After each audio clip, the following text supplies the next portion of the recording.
সাইদি সাহেবকে ভালোবাসেন? আস্তে করে বলেন, ভালোবাসেন? আল্লামা সাইদি রাহিমাহুল্লাহ, তাকে নিয়ে গান গাওয়া যায় না, তাকে নিয়ে গান লেখা যায় না। তার ভালোবাসা অন্তরে ধারণ করে, তাকে হৃদয়ে লালন করে দিন বিজয়ের জন্য, নিজেকে শাহাদাতের জন্য প্রস্তুতি নেওয়া যেতে পারে। আল্লামা সাইদি কেবল একটি নাম নয়, আল্লামা সাইদি একটি প্রেরণার নাম। আল্লামা সাইদি বাংলাদেশের ইসলামী আন্দোলনের একটি ইতিহাসের নাম। আল্লামা সাইদিকে ভালোবাসে যারা, আমার হৃদয়ের কথাগুলো শুনবে তারা। এ কোনো গান নয়, শুধুমাত্র তাকে নিয়ে আমার ছোট্ট অভিব্যক্তি।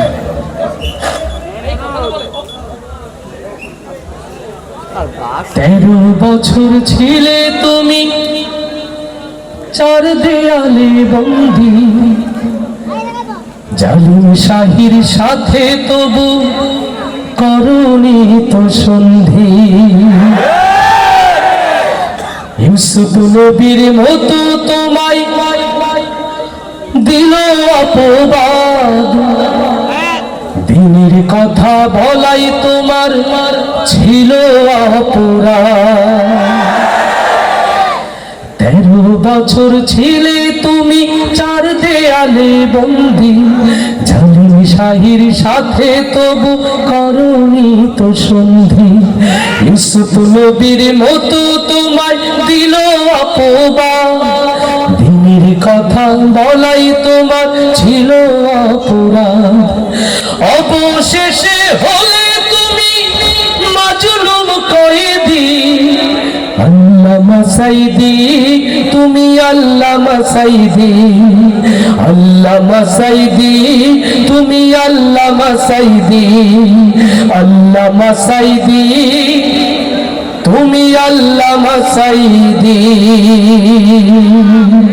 ও বাংলার তাওহীদি জনতা, হৃদয়ের কান খুলে শুনে রাখেন, মিথ্যা মামলায় দীর্ঘদিন কারাগারের অন্ধকার প্রকোষ্ঠে যারা আল্লামা সাইদিকে আটকে রেখে জুডিশিয়াল কিলিংয়ের মধ্য দিয়ে আল্লামা সাইদিকে শহীদ করেছে, আজ হোক কাল হোক এই বাংলার মাটিতেই তাদের বিচার হবে ইনশাআল্লাহ। হৃদয়ের কান খুলে শুনে রাখেন, সেই ট্রাইব্যুনাল আজও আছে, সেই আদালত আজও আছে। আজও বাংলার মানুষ সেই ফাঁসির দড়ি রেখেছে, শুধুমাত্র ওই নাস্তিক মুরতাদের বাংলাতে ফেরার অপেক্ষা। আল্লাহ তাআলা দ্বীনের পথে, আল্লামা সাইদির পথে সকলকে যেন জাগ্রত থাকার তৌফিক দান করেন। আপনাদের অন্তরে আল্লামা সাইদির এই ভালোবাসা যেন এক একটি মিসাইল হয়ে জালিমের মস্তককে ছারখার করে দেয়। হৃদয় খুলে শুনে রাখেন মুসলমান, আজ বাংলাদেশ দ্বিধা বিভক্ত। একটা হয়েছে দ্বীন ইসলামের দল, আর একটা হয়েছে শয়তানের দল। অতএব এখনই সিদ্ধান্ত নেওয়ার সময়, আমরা কি শয়তানের দলে যাব নাকি দ্বীন ইসলামের দলে থাকবো, সিদ্ধান্ত নিতে হবে মুসলমান।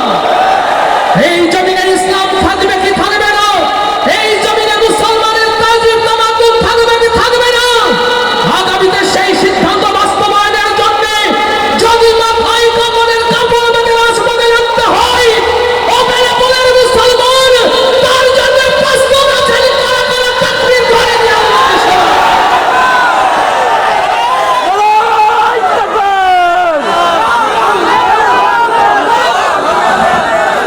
আল্লাহ তাআলা আমাদের সকলকে কবুল করুন, কবুল করুন রাসূলের শানে। এনামুল হাসান বিন নূর ক্যাডেট মাদ্রাসার এই অনিন্দ সুন্দর আয়োজন সিরাত ফেস্ট, আল্লাহ তাআলা হায়াতে রাখলে আবারও কণ্ঠে কণ্ঠ মিলিয়ে আমরা এই জমিনকে রাসূলের সুরে প্রকম্পিত করবো ইনশাআল্লাহ। আসসালামু আলাইকুম ওয়া রাহমাতুল্লাহ।